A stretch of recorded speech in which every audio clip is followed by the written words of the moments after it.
volcano blows itself apart, blasting its way into history with unimaginable force. This eruption was one of the most destructive of all time, affecting the entire planet years after the explosion.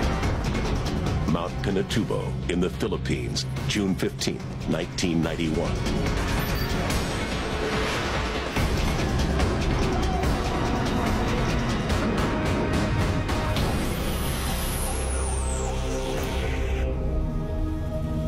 Deep in the dark heart of the Philippines lies a small and undistinguished peak. Once it was a volcano, one of the biggest the world has ever seen. But for 5 centuries, Mount Pinatubo has been dormant, ignored by the hundreds of thousands of Filipinos in the towns and cities that have grown up in its shadow. But for an ancient people living high on its slopes, the mountain is sacred. The Aitas celebrate and worship Mount Pinatubo. Like all her tribe, Flor de la Cruz believes that Apo Malari, the god of all things, lives inside the mountain. Bilang isang katutubo, it is our responsibility to look after the mountain, defend it, and care for it. It is holy because we believe it is Apo Malari's home. But stirring deep within Pinatubo is not a god, but a molten monster. Cracks are opening in the bedrock of the mountain, and miles beneath the Earth's crust lies the cause, a colossal churning sea of magma, superheated molten rock. Titanic forces are at play, but far above, on the fragile surface, few have any idea they are living on top of a volcano. Then, on the morning of April 2nd, 1991, comes the first warning of an apocalypse.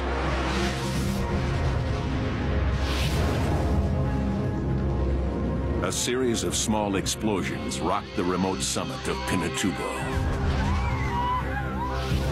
But the Aitas are the only people to see the explosions and the plumes of steam. Pinatubo's warning has no witnesses except those who worship it. The people were terrified when they saw the explosions on the mountain. No one knew what was happening. That night, there was a red light on top of the mountain. It looked like blood was coming out. The next morning, the Aitas describe what they have seen to a local nun, Sister Emma Fontavilla. She sets off for the lowlands with Flor de la Cruz as an eyewitness, determined to report the explosions to the government authorities. They travel to Manila, 55 miles south, passing from one world to another. Finally, they come to the Philippine Institute of Volcanology and Seismology. Sister Emma convinces a skeptical staff to let her and Flor meet their director, world-renowned volcanologist, Dr. Ray Punangbayan. Ray may be an internationally respected scientist, but he's working in a third-world country. The few seismographs he has are tied up, monitoring another volcano to the south of Manila. Why should he heed the fears of a superstitious tribe who believe their god is angry? Pinatubo awaits his decision. If he ignores this warning, he won't get another chance. He takes a fateful step. He orders one of his seismic teams to the summit. From the air, they see the smoking vents described by Flor de la Cruz. And when they land, the first flickers of their seismograph tell them something is stirring within this long-dead volcano. Over the next 24 hours, they detect more than 200 separate earthquakes. Pinatubo is coming to life. The earthquakes could be caused by the geothermal movement of steam and superheated water. But Ray Punangbayan's instinct tells him there are other forces at work, far deeper, far more powerful. He knows that the Philippines lies on the Ring of Fire, a vast arc encircling the Pacific Ocean, home to most of the world's volcanoes. Deciding whether one of them, Mount Pinatubo, is coming to life will be a poker game of science versus nature, where the stakes are life and death. Not only for the 20,000 Aitas living on the mountain itself, but also for the hundreds of thousands of Filipinos in the towns and cities of the surrounding lowlands. And just 15 miles from the summit, the largest U.S. military base on foreign soil, Clark Air Base, home to 16,000 American servicemen and their families, and billions of dollars of military hardware. In all, nearly 1 million lives, Filipino and American, will depend on Ray's ability to outguess one of the great forces of nature. A volcano is not an enemy nor an adversary. It's something that you try to befriend, in fact, and try to understand what it is, what it's going to do. Then you have to read the signals properly. And if you fail to do that, then you lose in the game.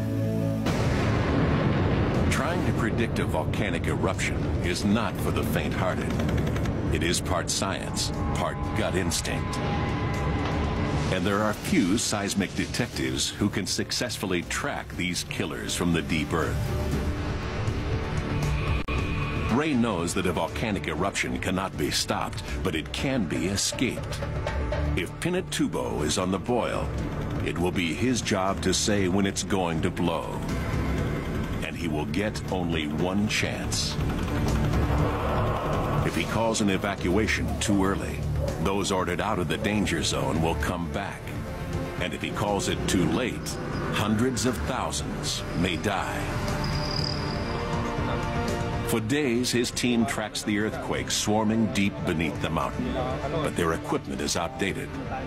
The Filipinos need help, and Ray knows where to find it. Chris Newhall of the United States Geological Survey in Washington is an old friend and a volcanologist. He's got the high-tech instruments that will help Ray penetrate Pinatubo's secret. On April 23rd, he and a crack team of U.S. scientists join Ray's task force of volcano detectives. They set up their operations center at Clark Air Base within sight of Pinatubo's summit. To them, as to all who live around it, the mountain looks just as it has since the time of Columbus. Yeah, because this particular... We were acutely conscious of the fact that there had been no eruption at Pinatubo for 500 years, and many, many people, perhaps even a majority, doubted that it was even a volcano.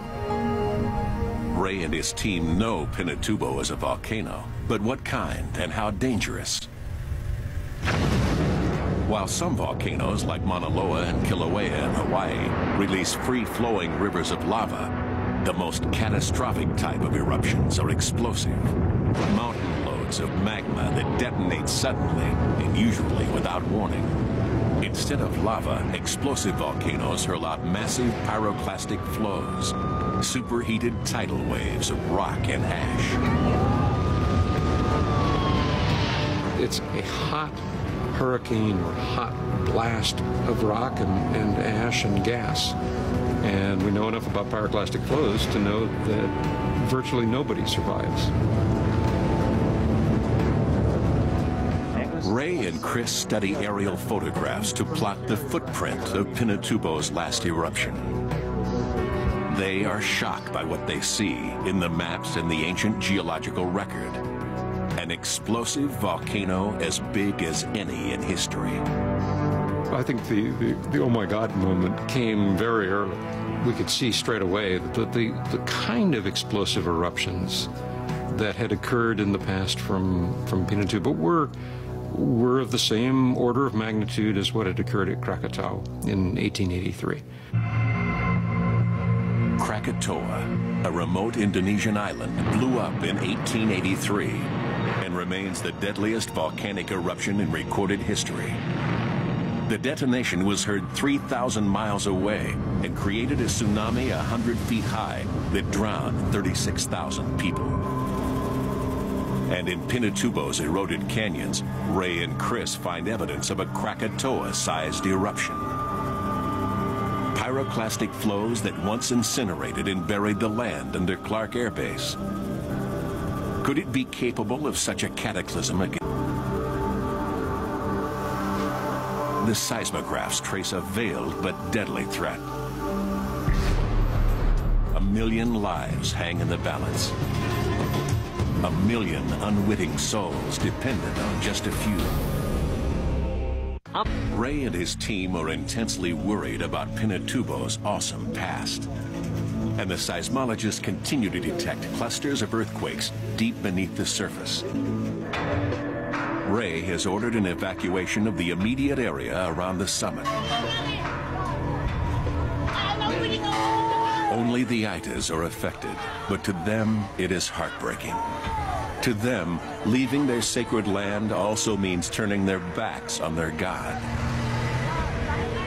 From the high slopes, thousands of Aitas begin to trek down the mountain to resettlement camps in the lowlands.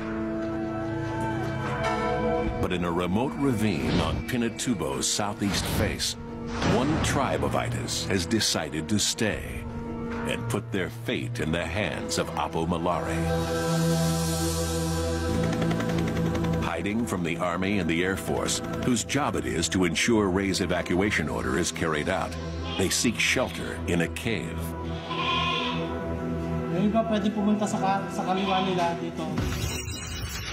But the quakes diminish. Nothing is reading right. Deep beneath the earth, there is now only a sinister silence. Is Pinatubo just playing dead, or has it settled back into its centuries-old sleep? Has Ray called a false alarm? Volcanoes have claimed countless victims in surprise attacks. But there have also been thousands killed who were warned, but failed to listen.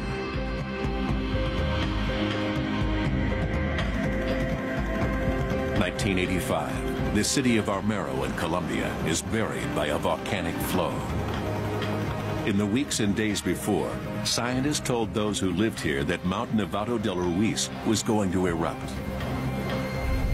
But neither they nor their government listened.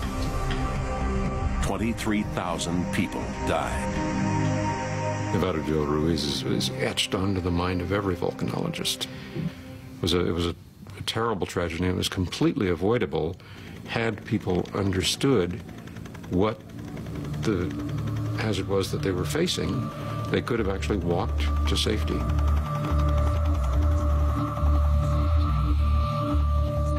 Ray Pununbayan is determined not to let that happen in his country. But right now, he's hanging in the wind of skepticism and outright disbelief. The U.S. military command at Clark thinks Ray and his scientific team are overreacting. So do many in the Filipino government, which can ill afford a mass evacuation if Ray decides to call it. And as if to spite him and his team, Pinatubo barely stirs for days. And Chris is fighting his own battle with official skepticism. Washington is threatening to pull the plug on his team and their precious equipment unless he delivers some clear answers fast on whether Pinatubo is really going to blow. He and Ray have to find some clear evidence that there's magma arising beneath Pinatubo. To find that proof means a risky chopper flight low over Pinatubo's steaming vents. Magma contains highly pressurized sulfur dioxide. If Chris can find the gas, he's found the magma beneath the surface. What I'll do is see that first little ridge line up there. I'll try and set it up so we can go right up about there and make a left pass along down to this ridge line here. But the chopper is ill-suited to the task. Its rotors churn the air and confuse the detection instruments. Let's drop down a minute. Okay, coming down, standard, use the throttles. Taking the chopper any lower is dangerous. An unexpected blast of steam could bring them down. But it's their only chance of detecting sulfur dioxide. To Chris, it's worth the risk. Well, do you want us to keep flying around looking at it, or? Yeah, we got to make sure what it is.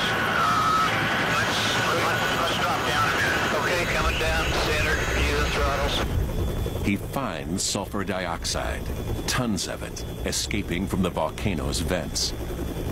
There's no way of telling how close the magma is to the surface, but the sulfur dioxide is his first real clue that an eruption could happen. But what he cannot see or even guess at is the magnitude of the coming cataclysm. A giant white-hot fist is preparing to strike.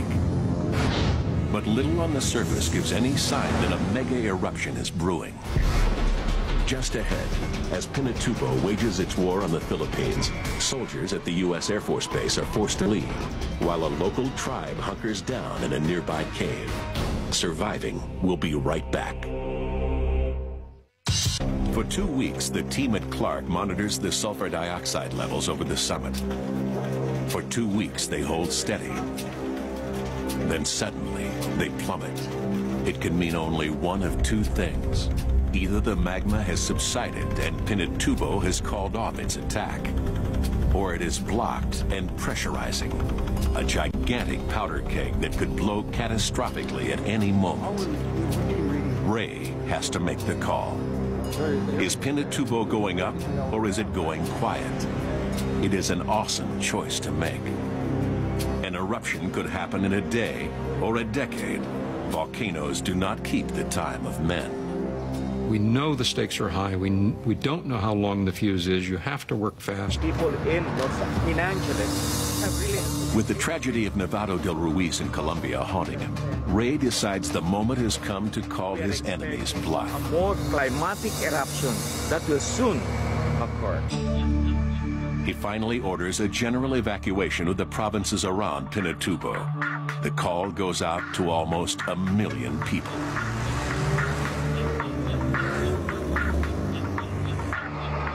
But is it already too late? Will everyone heed the call? On the outskirts of Angeles City, Big Mendoza is about to go into labor.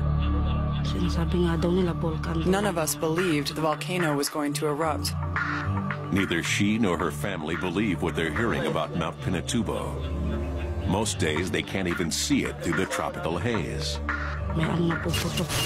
The government was telling all of us to evacuate. We could not accept it because we had lived there for so long, and I was also 8 months pregnant.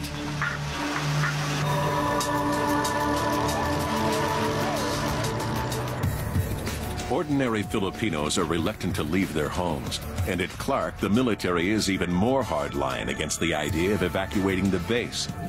Its commanders are not prepared to cut and run until the scientists can say for sure when the volcano is going to blow. Aircraft continue to take off and land on the remnants of Pinatubo's last eruption, as though it never happened. It's a standoff between the scientists and the soldiers. On the base's closed-circuit TV, Chris Newhall is pressed for a precise eruption date. Right now, we cannot see deep enough into our crystal ball to say for sure one way or the other. Then in early June, Pinatubo is rocked by a cluster of mysterious earthquakes. If Ray and his team are reading it right, the quakes outline not a river, but a massive sea of magma. And on June 7, its immense pressure fuels Pinatubo's first battle cry. A 28,000-foot plume of steam erupts into the atmosphere. It is Pinatubo's declaration of war. The monster's attack has begun. The lowlands are slowly emptying, but high on the mountains, some plan to stay despite the danger. On Pinatubo's west face, just 6 miles from the summit, seismologist July Sabat and his team make camp. Since the first days of the ITA's warning, July has been Ray's eyes and ears, radioing vital seismic data to help him plot the monster's movements. By now, our seismographs were continuously recording so many tremors that I knew it was going to erupt. We were at the front line, but I didn't even think about getting scared. What mattered to me was getting the information back to Ray Punanbayan so he could warn and evacuate those in danger. At the same mountain campsite is Jing Magsaysay, a reporter with the Philippines' main network. We felt excitement, we felt fear, but we had to do it. We had to be where we were to get the story. He's covered other volcanic eruptions and is confident he'll be able to pull out when the time comes. On and around Pinatubo, fateful choices have been made. And none are more fateful than by a group in a remote cave high on the mountain's southeast face. In all, there are 40 families, a whole Itis tribe, nearly 100 people, men, women, and children.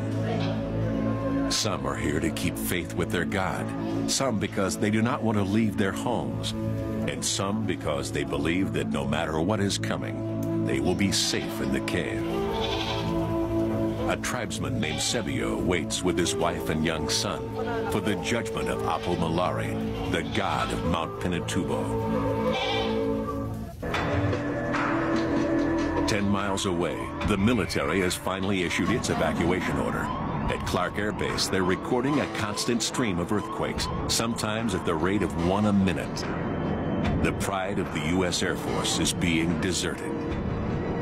15,000 military personnel and their families leave. We were evacuating people who were on life support. We were evacuating infants who were in incubators and who had tubes attached to them. Colonel Ron Rand is one of a core group of officers and men who will stay to guard the base. Now, only they and the scientists remain. The eruption of Mount Pinatubo is no longer a matter of if, but when. At 8:50 a.m. on Tuesday, June 12th, it launches an enormous column of ash, 12 miles straight up. Now we knew what we were up against. Now we knew how huge this thing was. Here's this plume, unlike anything I've ever seen. Giant, dark, gray, swirling, roiling, boiling, you know, just growing as you looked at it and going like a rocket. When I was a young guy in the Air Force, I got a ride in an F-4. And we climbed to 43,000 feet, and it took us 2 minutes and 40 seconds. This plume rose 60,000 feet in 1 minute. So you're standing there looking at it, and it was like this.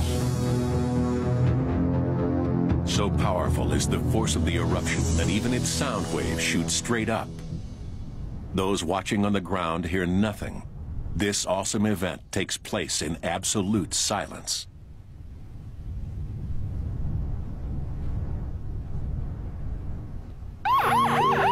The Philippine Army and Air Force are still evacuating people off the mountain. They're finding more and more itas. Many Filipinos believe that this is the climactic eruption. This is the big one. Ray and the team at Clark know something worse. The magma beneath Pinatubo is boiling, gathering force, but it has not yet reached the surface. This is not Pinatubo's main eruption. This is just the beginning. For 48 hours, near constant earthquakes swarm ever closer to the surface. Dense clouds of ash blast from cracks opening in Pinatubo's summit. The volcano is priming itself for one of the greatest eruptions ever witnessed.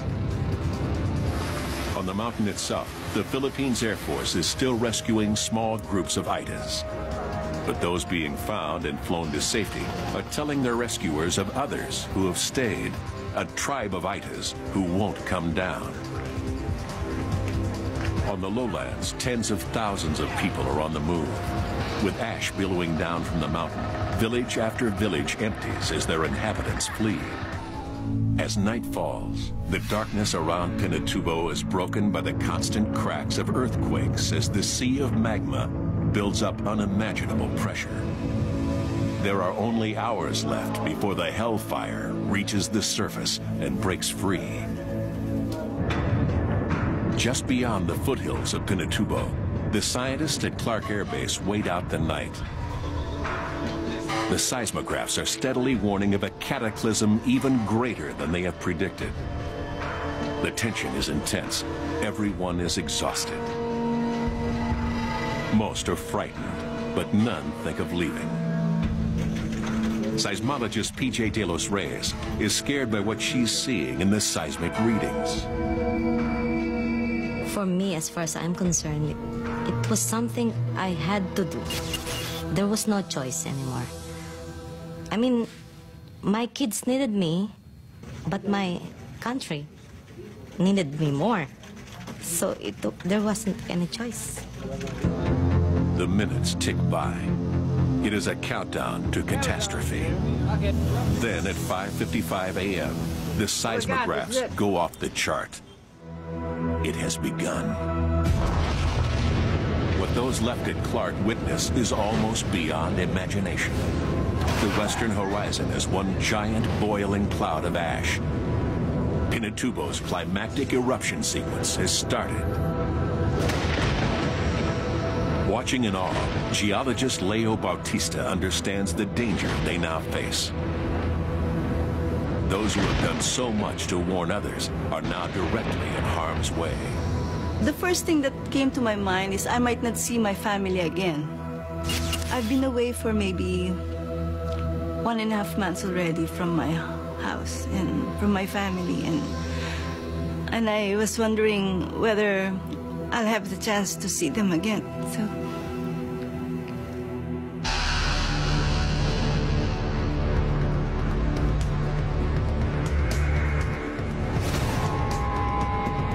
For the next 6 hours, Pinatubo erupts 4 more times. Day became night at 3 o'clock in the afternoon, and it seems that as if it's the end of the world. It is noon, and it looks like midnight out here. You hear the sound of the ash falling. Each blast hurls millions of tons of ash into the sky. Massive clouds of poison gas billow into the atmosphere. Gales of volcanic rock rain down as far as 30 miles away. The monster's fury is terrifying. Then at 1:42 p.m. on June 15, 1991, comes one of the single most cataclysmic natural events of the 20th century. A release of energy 200,000 times greater than the Hiroshima atomic blast. A cubic mile, 5 cubic kilometers of magma detonates straight up, reaching the stratosphere in seconds. From space, it looks like a vast nuclear bomb has gone off, blacking out the Philippines and the South China Sea. Pyroclastic flows thunder for miles in all directions, expanding as they suck in cold air. Billowing killer clouds of superheated ash and rock. I think you could light off every bomb and every rocket and every explosive man has stored all over the world, and I don't know that you would have registered to the Earth what Mother Nature did on the 15th of June. It was unbelievable. High on Pinatubo, Sebio and his tribe wait for Apo Malare's judgment. The mountain is exploding around them. Hurtling toward their cave is a massive pyroclastic flow. 1,500 degrees Fahrenheit, traveling at 100 miles an hour. In skin going dead. That was the scariest part for me. You can't imagine how it felt like knowing that you can be overrun by a pyroclastic flows. And the only thing that we wanted to do was escape from Clark Air Base. Blinded by ash and caught in a gale of mud, they drive west. Inside the car, it's like you're trapped. You cannot go out. In her car, Leo Bautista is trying not to panic as she peers into the impenetrable darkness. You're driving at 20 kilometers per hour, very slow. I realized that if the volcano decides to exert a bigger eruption, then we're really going to get fried.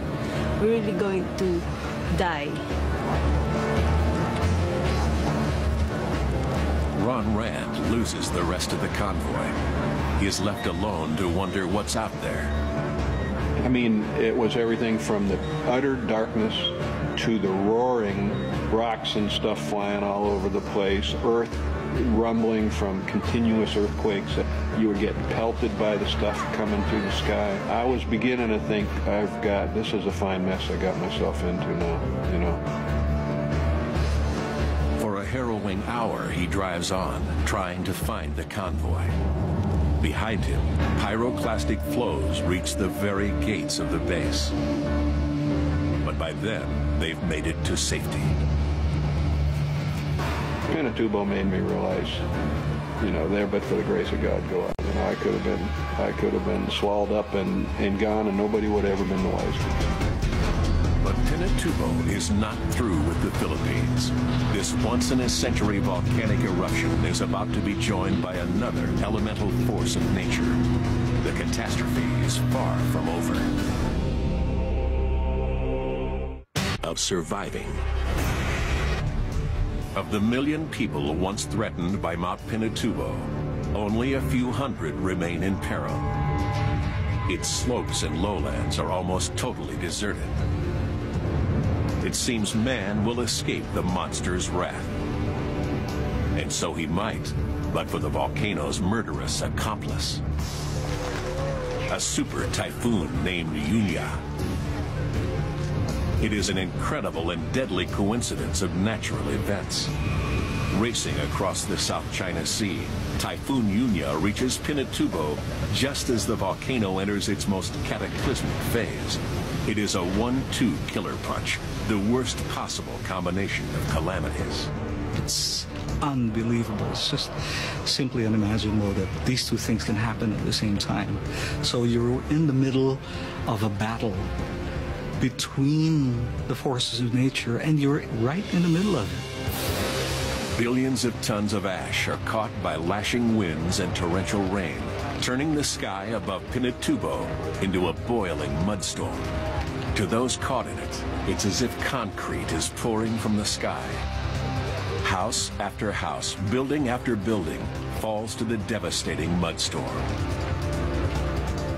It happens quickly and without warning, crushing those trapped inside. It was too much for any town or any person to take. It was just unnatural.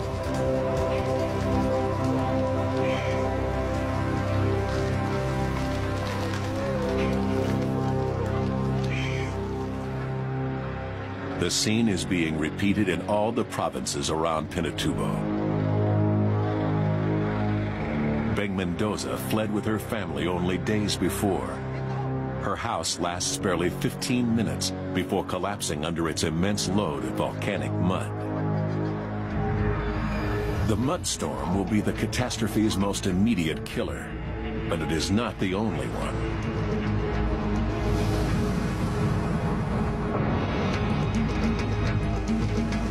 The torrents of water running off Pinatubo have collected massive quantities of hot volcanic debris. They are called lahars, dense mud flows, and they tumble over the lowlands like floods of liquid rock, crashing through towns, grinding everything in their path.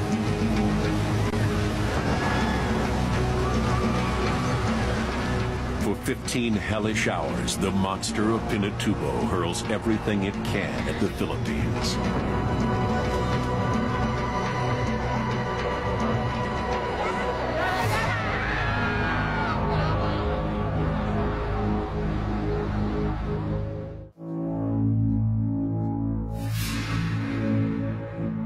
And when the sun finally breaks through again 2 days later, it is shining on another planet.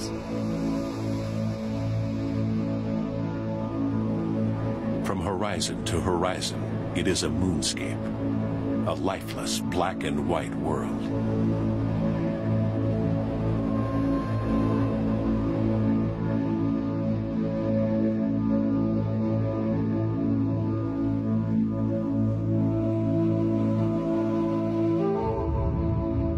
largest volcanic cloud of the 20th century is circling the Earth.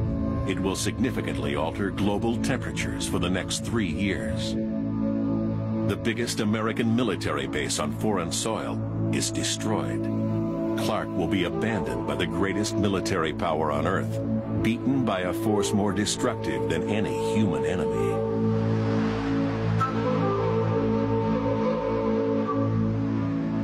After the fact, we said it was the mother of all eruptions. It was the mother of all events any one of us had ever been through.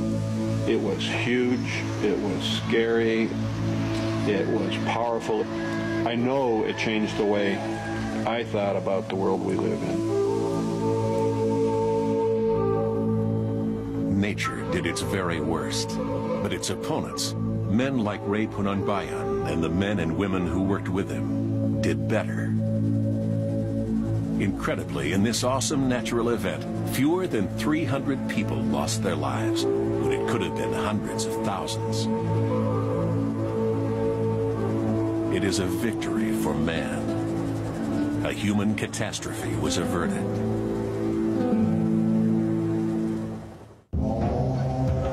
Man had never faced an eruption on the scale of Pinatubo, armed with the high-tech weapons of the 20th century. But it was far more than just science that saved so many. It was an extraordinary human effort on every level. I think that had any one of those elements been missing, we could have ended up with a major disaster on our hands. More than any volcano that went before it, Pinatubo proved that man can not only accurately predict a volcanic eruption, but that he can also protect his fellow man from one of nature's most catastrophic events. But it also showed that however advanced our scientific ability may be, we ignored those who best know Mother Nature at our peril. In the aftermath of the eruption, Beng Mendoza gave birth to a healthy son named Rindy. July 7th, Leo Bautista and PJ De Los Reyes went back to work at the Philippine Institute of Volcanology and Seismology, keeping watch on volcanoes throughout the country. Chris Newhall continued to work with the United States Geological Survey, but plans to retire in the Philippines. Ching Magsaysay, like all those who lived through the eruption, says it changed him forever. Pinatubo, in the end, became one of my closest friends, I think. Taught me a lot of things. It showed me how meaningful and how meaningless at the same time a human being can be. And Ray Punangbayan, the undisputed hero of what was one of the greatest eruptions in modern history, retired in 2002. The Pinatubo experience is something that you recall with a smile. It's a classic example of how international cooperation should work when you're responding to disaster. It's a success story.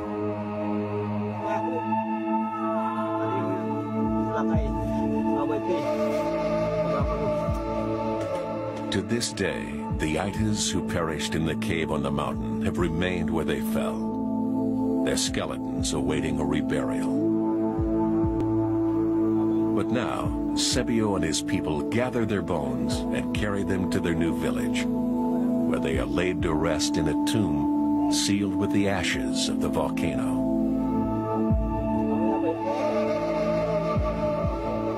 There is grief and bitter memories as the time of their deaths is remembered. But there is also hope. The Aitas people have returned to their sacred land.